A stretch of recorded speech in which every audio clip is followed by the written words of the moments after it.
2 police officers நான் ஏற்கனவே சொல்லியிருந்தேன். ஒரு போலீஸ் ஆபீசர் பாத்தீங்கன்னா sub inspector Guindy law and order Gunasekar Kannan.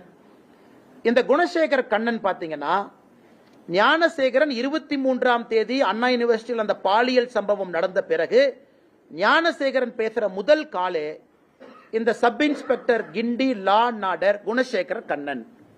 அப்ப சம்மன் பண்ணி விசாரிக்கணுமா இல்லையா? விசாரிக்கல எஸ்ஐடி. அதே போல அந்த குணசேகரன் கண்ணங்கிட்ட மறுபடியும் 2 முறை அன்னைக்கு நைட்டு பேசியிருக்கான். இதெல்லாம் நியாயமாக நீங்களும் நானும் கேட்கக்கூடிய கேள்விகள்.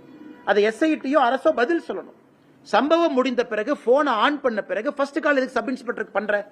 அதே போல 24ஆம் தேதி போலீஸ் ஸ்டேஷனுக்கு போகும் பொழுது அப்போ ஒரு சப் இன்ஸ்பெக்டர் கோட்டூர்புரத்தினுடைய சப் இன்ஸ்பெக்டர் கோவர்தன், கோட்டூர்புரத்தினுடைய சப் இன்ஸ்பெக்டர் கோவர்தன் தொடர்ச்சியாக 24ஆம் தேதி அந்த ஸ்டேஷனுடைய சப் இன்ஸ்பெக்டர் கோட்டூர் சண்முகத்துக்கிட்ட எதுக்கு பேசணும்?